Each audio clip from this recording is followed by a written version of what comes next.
ایک دن حضرت عمر بن خطاب رضی اللہ تعالیٰ عنہ بیٹھے ہوئے تھے کہ اتنے میں ان کے پاس سے ایک آدمی گزرا۔ کسی نے پوچھا، اے امیر المؤمنین، کیا آپ اس گزرنے والے کو جانتے ہیں؟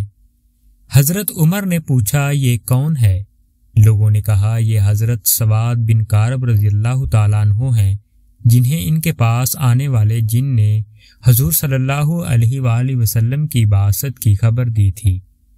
چنانچہ حضرت عمر نے پیغام دے کر انہیں بلایا اور فرمایا کہ کیا آپ ہی سواد بن کعب ہیں؟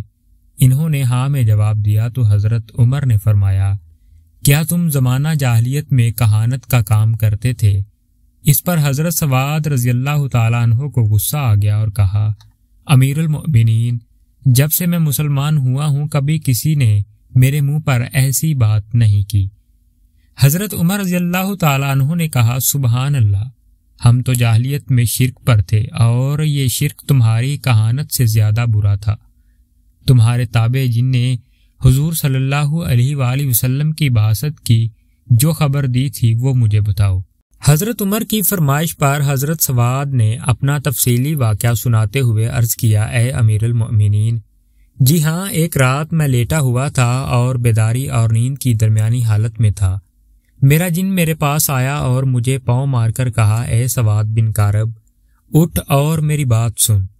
اگر تیرے اندر عقل ہے تو تو سمجھ لے کہ قریش کی شاخ لو بن غالب میں ایک رسول مبعوث ہوا ہے جو اللہ کی اور اس کی عبادت کی دعوت دیتا ہے۔ پھر یہ شعر پڑھنے لگا، مجھے اس بات پر تعجب ہوا کہ جنات حق کو تلاش کر رہے ہیں اور سفید اونٹوں پر کجاوے باندھ کر ہر طرف کا سفر کر رہے ہیں۔ یہ سب ہدایت حاصل کرنا چاہتے ہیں، اس لیے مکہ جا رہے ہیں۔ سچا جن اور جھوٹا جن دونوں برابر نہیں ہو سکتے، لہٰذا تم سفر کر کے اس ہستی کے پاس جاؤ جو بنی ہاشم میں چیدہ اور عمدہ ہے، اور ہدایت میں پہل کرنے والا دیر کرنے والے کی طرح نہیں ہوگا بلکہ اس سے افضل ہوگا۔ میں نے اس جن سے کہا، مجھے سونے دو، مجھے شام سے بہت نیند آ رہی ہے۔ اگلی رات وہ میرے پاس آیا اور اس نے مجھے پاؤں مار کر کہا، اے سوار بن کعب، اٹھ اور میری بات سن۔ اگر تیرے اندر عقل ہے تو سمجھ لے کہ لوی بن غالب میں ایک رسول مبعوث ہوا ہے جو اللہ اور اس کی عبادت کی دعوت دے رہا ہے۔ پھر وہ شعر پڑھنے لگا۔ مجھے اس بات پر تعجب ہے کہ جناب حیران پریشان ہیں اور سفید اونٹوں پر کجاوے باندھ کر ہر طرف کا سفر کر رہے ہیں۔ یہ سب ہدایت حاصل کرنا چاہتے ہیں، اس لیے مکے جا رہے ہیں۔ مومن جن کافر جن جیسے نہیں ہو سکتے، لہٰذا تم سفر کر کے اس ہستی کے پاس جاؤ جو بنی ہاشم میں چیدہ اور برگزیدہ ہے اور مکہ کے ٹیلوں اور پتھروں کے درمیان ہے۔ میں نے اسے کہا، مجھے سونے دو، مجھے بہت نیند آ رہی ہے۔ تیسری رات وہ پھر میرے پاس آیا اور مجھے پاؤں مار کر یہ سب کچھ دوبارہ دہرایا۔ چنانچہ میں اٹھا اور میں نے کہا، اللہ تعالیٰ نے میرے دل کو جانچ لیا ہے، یعنی جن کی بات صحیح معلوم ہوتی ہے، اور میں اونٹنی پر سوار ہو کر چل دیا۔ پھر میں مدینہ آیا تو وہاں حضور صلی اللہ علیہ وآلہ وسلم اپنے صحابہ میں تشریف فرما تھے۔ میں نے قریب جا کر عرض کیا، میری درخواست بھی سن لیں۔ آپ صلی اللہ علیہ وآلہ وسلم نے فرمایا، کہو۔ میں نے یہ شعر پڑھے۔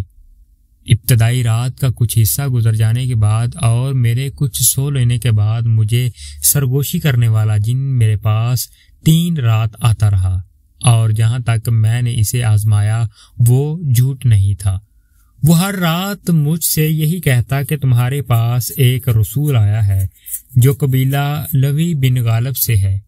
اس پر میں نے سفر کی مکمل تیاری کر لی اور تیز رفتار والی اور بڑے رخساروں والی اونٹنی مجھے لے کر ہموار اور وسیع میدانوں میں چلتی رہی۔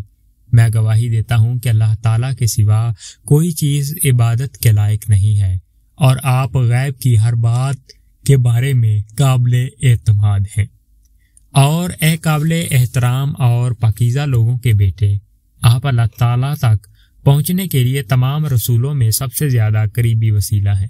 اے روئے زمین پر چلنے والے سب سے اچھے انسان، آپ ہمیں ان تمام اعمال کا حکم فرمائیں جو آپ کے پاس اللہ کی طرف آ رہے ہیں۔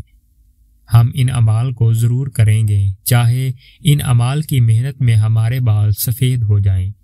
آپ اس دن کے لیے میرے سفارشی بن جائیں جس دن آپ کے علاوہ اور سفارشی سواد بن کارب کے کام نہیں آ سکتا۔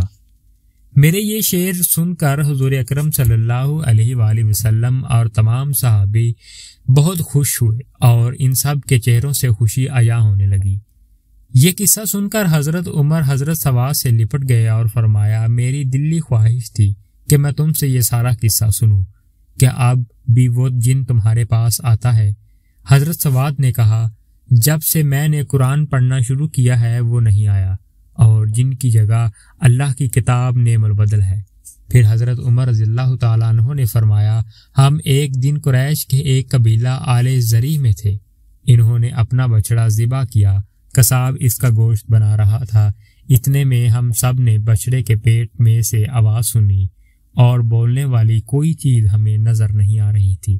وہ یہ کہہ رہا تھا، اے آل زرعی، یہ کامیابی والا کام ہے۔